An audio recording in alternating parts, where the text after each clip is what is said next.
So hello students, how are you.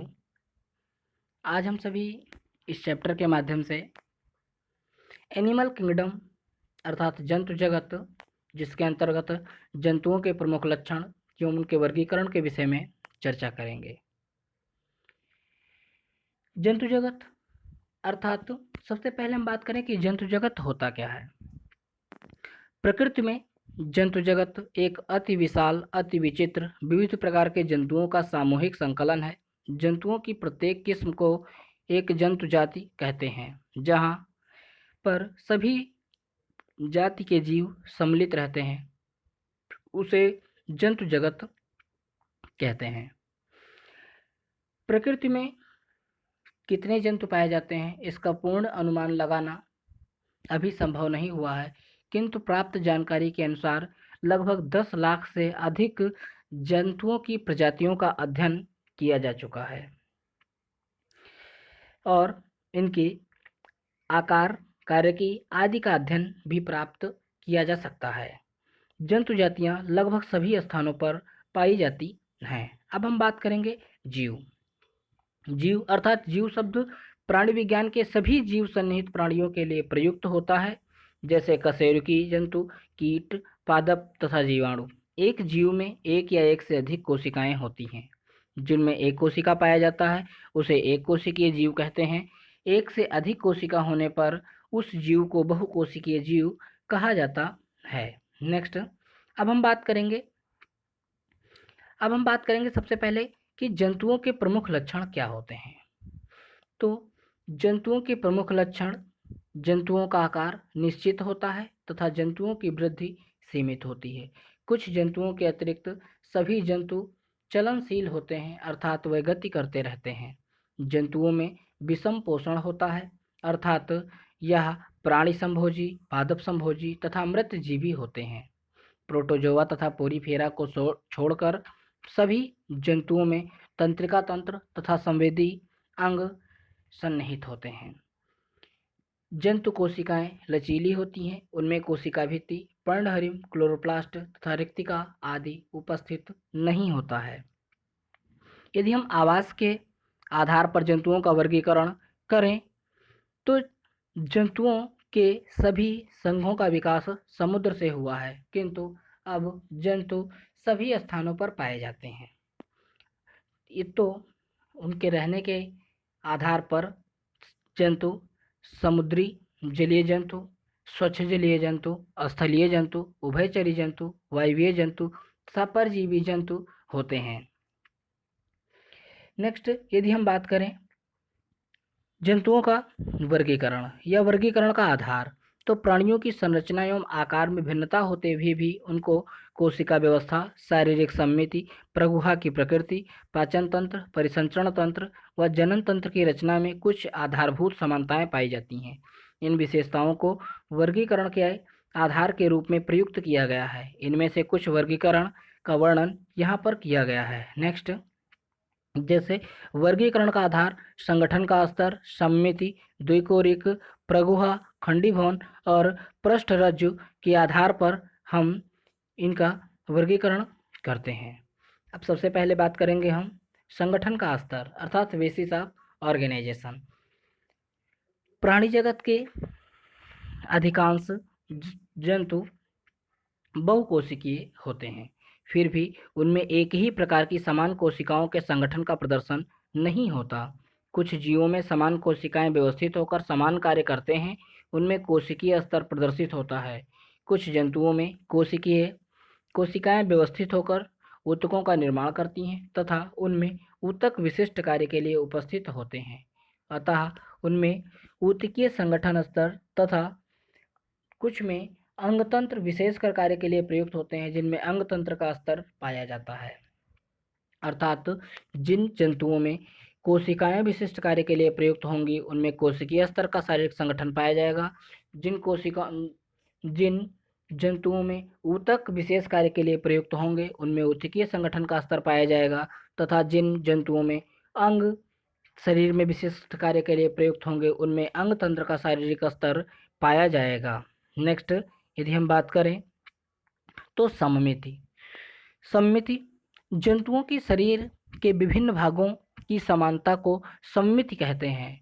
अर्थात सममिति के आधार पर जंतुओं का शरीर असममिति, अरीय सममिति तथा द्विपार्श्वीय सममिति में विभक्त होता है। तो सबसे पहले असममिति। असममिति अर्थात एसिमेट्री। इस प्रकार के जंतुओं के शरीर को किसी भी तल से दो समान भागों में विभाजित नहीं कर सकते। अधिकांश स्पंजों का शरीर शाखित व अनियमित होने के कारण उनमें असममिति पाया जाता है, जैसे अमीबा और घोंघा। नेक्स्ट हम द्विपार्श्वीय सममिति। द्विपार्श्वीय सममिति अर्थात इन जंतुओं के शरीर को ठीक बीच से काटने पर दो बराबर भाग प्राप्त होते हैं। इनके शरीर में अधिकांश अंग जोड़ीदार होते हैं। ये शरीर के मध्य अंग से के दोनों ओर दाएं बाएं व्यवस्थित होते हैं। अधिकांश विकसित जंतुओं में द्विपार्श्वीय सममिति ही पाई जाती है। अर्थात हम कह सकते हैं कि सभी विकसित जंतुओं में द्विपार्श्वीय सममिति पाई जाती है, किंतु इकाइनोडर्मेटा इसका अपवाद है। अर्थात इकाइनोडर्मेटा में ऐसा नहीं होता है। इसके एग्जाम्पल में मेढक और मनुष्य। नेक्स्ट अरीय सममिति। अरीय सममिति अर्थात जंतु जाति। अरीय सममिति वाले जंतुओं के अंग शरीर के केंद्रीय अक्ष के चारों ओर त्रिज्याओं पर स्थित होते हैं। अतः इनके शरीर को यदि एक से अधिक व्यासों पर काटा जाए तो कटे हुए भाग संरचना एवं अंग विन्यास में समान होते हैं, जैसे स्पंज, नाइडेरिया, हाइड्रा आदि। नेक्स्ट यहाँ पर सिमेट्री दिखाई गई है, जैसे अमीबा के लिए एसिमेट्री है, जेलीफिश के लिए रेडियल सिमेट्री है, सी एनीमोन के लिए बाइलेटरल सिमेट्री है। ऐसे ही मनुष्य के लिए बाइलेटरल सिमेट्री है, और स्नेल के लिए अर्थात घोंघा एक एनिमल होता है, इसके लिए बाइलेटरल सिमेट्री पाई जाती है किंतु मॉडिफाइड होती है इसमें। और वॉलवॉक्स के लिए स्फेरिकल सिमेट्री पाई जाती है।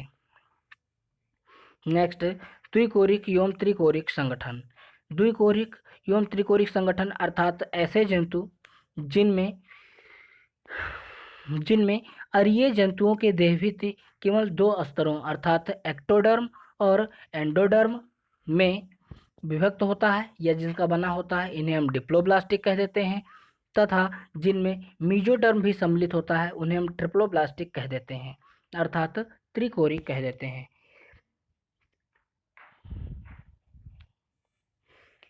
उदाहरण के लिए प्लेटाहेल्मिन्थेस से लेकर रज्जुकी तक के सभी प्राणियों में इस तरह का अर्थात द्विकोरिक एवं त्रिकोरिक प्रकार का संगठन पाया जाता है।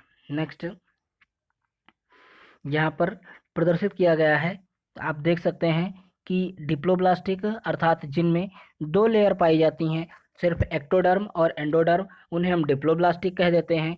तथा जिनमें तीन लेयर डिवाइड होती हैं उन्हें हम ट्रिप्लोब्लास्टिक कह देते हैं। थ्री लेयर के अंतर्गत हमें एक्टोडर्म, एंडोडर्म और मीजोडर्म भी मिलता है।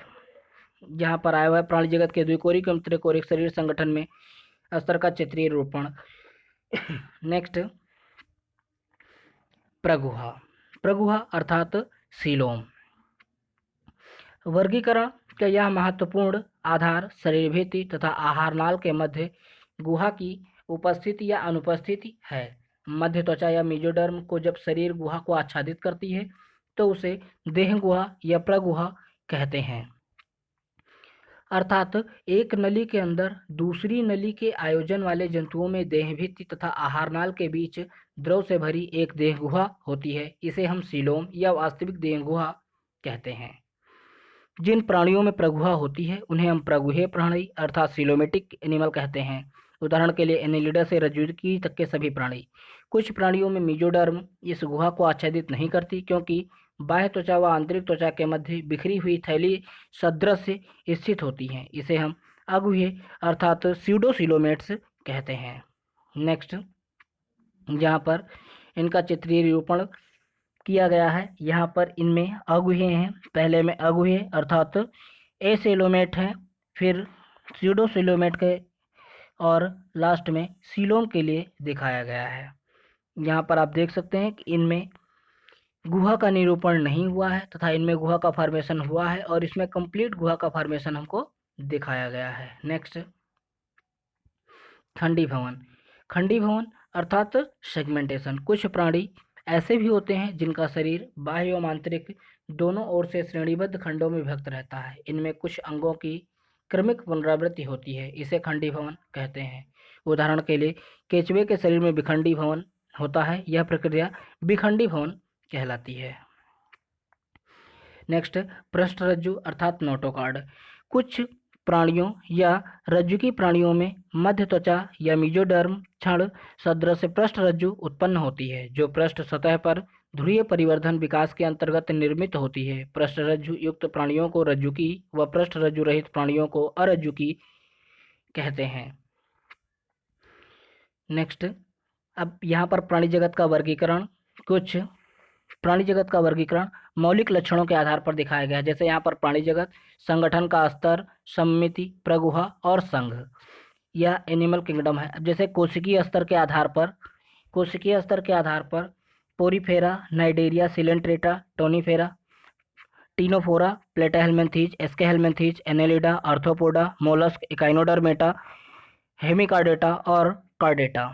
नेक्स्ट, यदि हम ऊतक संगठन या ऊतक यांग के स्तर पर देखें तथा जिनमें अरीय सममिति पाई जाती है, उनके आधार पर नाइडेरिया और टीनोफोरा, दो नाइडेरिया, सिलेंट्रेटा और टीनोफोरा यह संघ आते हैं। और द्विपार्श्वीय यह 3 प्रकार का होता है, अर्थात गुहा रहित, अगुह्य, एसिलोमेट, कूटगुह्य या कूटगुहा, सीडोसिलोमेट, और जिनमें सत्य गुहा पाई जाती है उन्हें हम सत्य गुहा युक्त अर्थात गुह्य कहते हैं। इसके अंतर्गत अब अगुह्य अर्थात एसिलोमेट के अंतर्गत प्लेटाहेल्मिन्थीज आते हैं और सीडोसिलोमेट के अंतर्गत एस्केहेल्मिन्थीज आते हैं तथा सिलोमेट के अंतर्गत Annelida, arthropoda, Mollusca, Echinodermata, hemichordata और कार्डेटा संघ के जंतु आते हैं। नेक्स्ट, अब हम नेक्स्ट पार्ट में इसके आगे की चर्चा करेंगे। So thank you students, thank you for watching video.